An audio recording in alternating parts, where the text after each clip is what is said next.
Magandang araw mga papi. Mag-change oil po tayo ng Mitsubishi Canter Poso.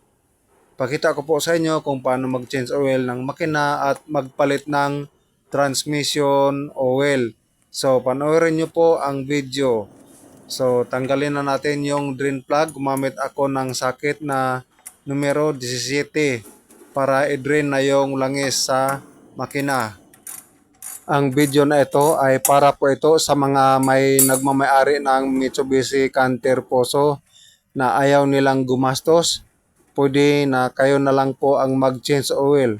Sundin nyo lang po ang tutorial na ito kung paano mag-change oil ng makina at magpalit ng gear oil sa transmission. So napakadali lang po itong gawin at hindi nyo na kailangan dalhin pa sa mekaniko, kaya nyo na yung gawin. So sa ngayon, pag patak-patak na yung tulo sa makina, takpan na natin, ibalik na yung drain plug na tinanggal natin sa oil pan at higpitan ng mabuti ang drain plug. So ang paghigpit ng drain plug ay pakiramdaman nyo lang na kapag matigas na at lumalaban na yung tigas niya, tama na yon ang higpit. Huwag nyong pasobrahan pag higpit, baka malustred naman yung drain plug. Tanggalin naman itong oil filter. At gumamit ako ng oil filter rinse para matanggal ang oil filter at nang ma-drain na yung laman ng oil filter. Kung wala kayong ganitong filter rinse, pwede kayong gumamit na lumang belt at itali mo lang dyan at kuha kayo ng screwdriver at pihitin nyo paluwag ang oil filter. Gawan nyo ng paraan, madali lang tanggalin yan. So hayaan nyo munang tumulo bago nyo tuluyang tanggalin ang oil filter. Kasi mainit-init pa yan. So pag kunti na lang patak-patak, saka nyo na alisin ang oil filter. Huwag kayong mag-change oil na malamig ang makina dahil hindi lahat nadidrain yung mga langis sa loob ng makina. Kailangan mainit ang makina.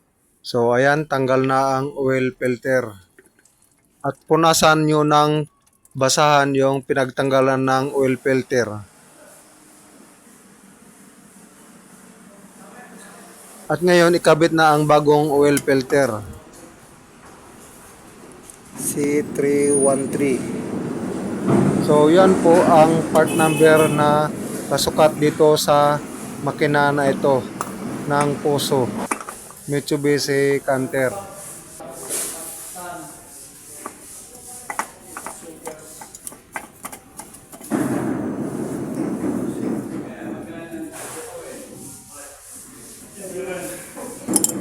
At higpitan na ang bagong oil filter.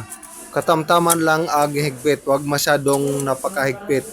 Kayong oil filter rinse, kuha lang kayo ng papel de liha at yun lang ang gawin yung paghigpit na kamay nyo lang ang paghigpit at okay na yon. At ngayon, magsalin na po tayo ng langis sa ating makina.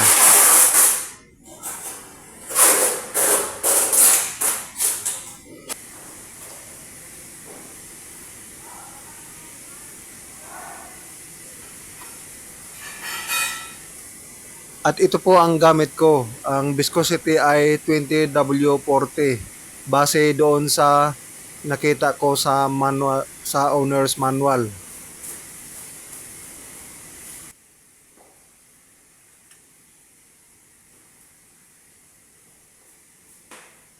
At ibalik na ang filler cap sa makina. At ngayon, punta dito tayo sa ilalim, sa may transmission.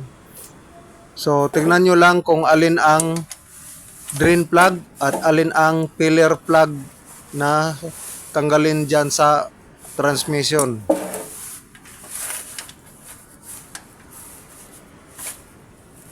So, itong sa ibaba, yan ang drain plug. So, tanggalin na natin yung drain plug at para ma-drain na yung langis ng transmission na gear oil.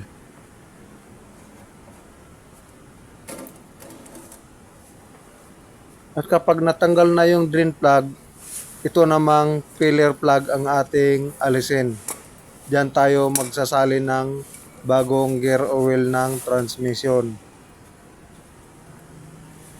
At kapag patak-patak na lang, ibalik na natin yung drain plug ng transmission at higpitan ng mabuti. Yung katamtaman lang ang higpit, huwag masyadong sobrang higpit.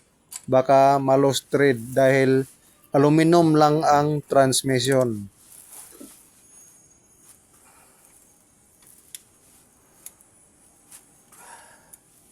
At panahon na para magsalin ng gear oil.